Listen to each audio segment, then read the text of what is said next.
15 lakh cash, गाडी, बंगला, पूर्ण बिझनेस, सगळं द्यायला तयार आहे मुलीचा बाप. मुलीत काहीतरी दोष असेल. किरकोळ, फक्त 3 घटस्फोट झाले तरी थोडीशी घालकू जळे. 2 मिनिटं सहन करणारा नवरा हवा. आणि मोहनला मी समजावून सांगितलं ना तर तो ऐकेल, समजावून घेईल तो. हो ऐकेल ना. ऐकेल. आता एवढी वर्ष मी ऐकलं तर तो का नाही ऐकणार? काय म्हणाला? नाही काही नाही. मी काय म्हणतो की तू जाऊच नको त्याला आणायला. मी स्वतः जातो, माझा ऐकेल तो. त्याच्याशी छान छान लाडीगुडी लावून त्याला घेऊन येतो. चालेल ना? हो काय? तुमच्यावर विश्वास ठेवू म्हणता? घरातून गुपचूप निघून गेला तरी कळलं नाही तुम्हाला? ते काही नाही, मी विचार करून सांगेन मग काय ते.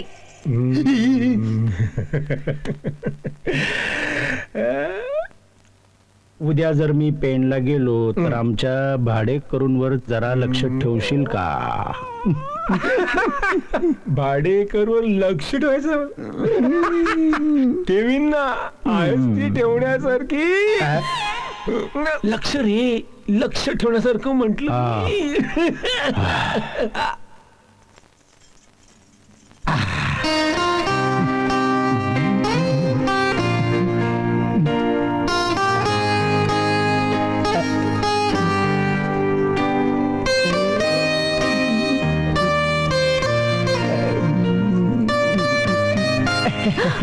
हिशोब चाललाय वाटतं. हो, आता संसार म्हणजे हिशोब आलाच ना. अगदी. काही अडचण आली ना निसंकोचपणे सांगा. काय सरकारी ऑफिस मध्ये तेच करत होतो इतकी वर्ष. बसा ना. अहो बसा, इथं बसा. खरं म्हणजे सकाळी जो काही प्रकार घडला त्याबद्दल क्षमा मागण्यासाठी आलेलो आहे. अहो त्यात काय एवढं? होत असं कधी कधी चुकून. तुम्ही फारसं मनाला लावून घेऊ नका. हे बघा, हे संस्कार, हा स्वभाव आमच्या यांच्याकडे आहे का तो? नाही. अहो स्वभावाला औषध नसतं. असला स्वभाव एक तर कुणालाही लागेल, टोचेल, बोचेल असं खोचून बोलणार. आणि त्यात घर म्हणून ना ती आमची आहेच. शांताबाई. करेक्ट, शांताबाई. तुम्हाला सांगतो या दोघी, आता ती शांताबाई तुमच्याकडे कामाला येते म्हणून सांगतोय, अजिबात जास्त आगळ पगळ बोलू नका. नाही म्हणजे एवढ्या लावालावे करण्याची घाणेरडी सवय ना त्या बाईला, अतिशय. अहो आमच्या ह्या आणि ती शांताबाई कुणाच्या स्वप्नात सुद्धा येऊ नये अशी ही दुई आहे बघा.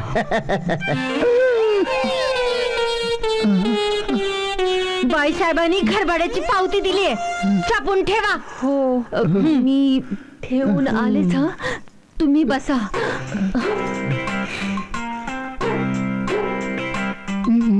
चला येतो आम्ही. चला पुढे तुमच्या कामाला.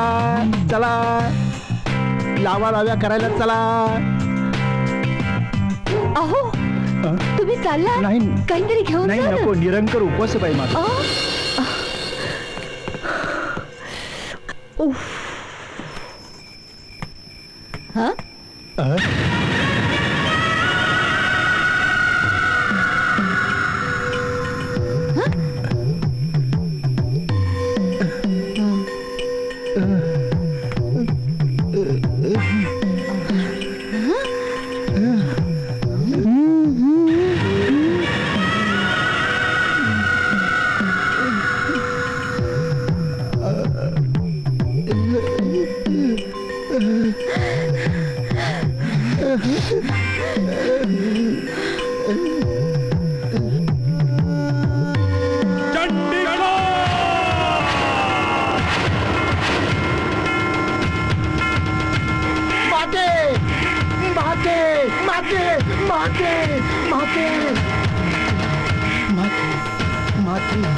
मला माते म्हणाले.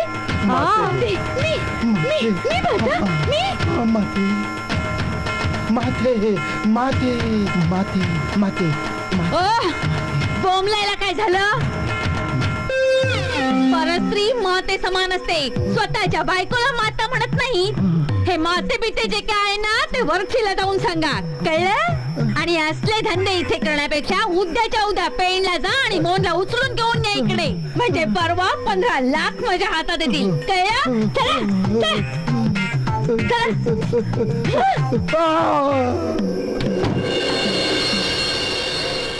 बाईसाहेब एक सांगू. साहेब पेनला गेलं की तुम्ही फक्त एकच काम करा, त्या ढमढेरे बाईच्या उरावर जाऊन बसा. 2 दिवस मी समजा घरचं काम बघून घेईन आणि साहेब घरात नाही म्हणलं की वरचं टेन्शन सुधीक नाही. हो ग, तू म्हणतेस ते बरोबरच आहे, पण मला टेन्शन आहे ते मोहनचं. तो येईल का नाही? ते पण होईल. हा, तुम्ही फक्त एकच करा, त्या अंबाबाईसनं नवस करा. आत्ताच नवाज बोलते. सगळं काही व्यवस्थित झालं ना तर खडा नारळाने आणि जरीच्या साडीने ओटी भरीन मी तिची. हो, पण मुलीवाले आले ना की मला आठवण कर त्यांच्याच कडून साडी वसूल करायला. असं आहे ते. मिरे, तुझे होणारे सासरे कसे दिलखुलासपणे गप्पा मारत्यात, पण आमचं होणार जावई मात्र मोजकच मोजकच बोलत्यात. नाही, खरं आहे. म्हणजे लहानपणापासून आमचा मोहन असाच आहे. अगदी कमी बोलणार, मोजकच बोलणार. फार चिंता वाटायची हो, कसं होणार याचं. याला समजून घेणारी, आपलासं करणारी अशी कोणी भेटली नाही तर काय होणार याचं. पण आता मात्र निश्चिंत झालो. हा, आता तुमची पण काळजी मिटली आणि आमची पण मिटली. पण मला आहे ना एका गोष्टीचं आश्चर्य वाटतं. कसलं बुवा? की कुणाकडेही नजर उचलून न बघणारा आमचा हा मोहन कसा काय तुझ्या प्रेमात पडला ग मीराबाई? हा? की मिरेचा मोहन हे जे बंधन आहे ते जन्मोजन्मीच आहे का? हा बघा आला. अरे वा. अहो बाबा, तुम्ही इथे पोचलात सुद्धा? हो, निदान एक फोन तरी करायचा. मी स्टँडवर आलो असतो न्यायला. कशाला? माझं थोडीच तुझ्याकडे काम होतं. बघा, माझी अशी इच्छा आहे, आज दिस लई छान आहे. या दोघांनी जोडप्याने जाऊन टेकडीवर जायचं आणि मंदिरात जाऊन आशीर्वाद घेऊन यायचा. मिरे, तुम्ही लवकर जाऊन बेगीन या. आम्हाला वासू अण्णा संघ महत्वाची चर्चा करायची आहे. हा, हा,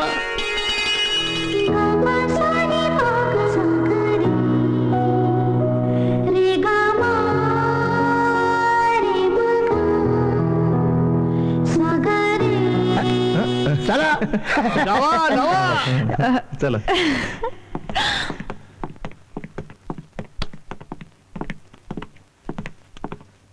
वासू अण्णा, हा. पोरं टेकडी चढून उंचावर गेलीत. हो. आपण टेकडी न चढता उंचावर जायचं का? जाऊया ना. जाऊया की.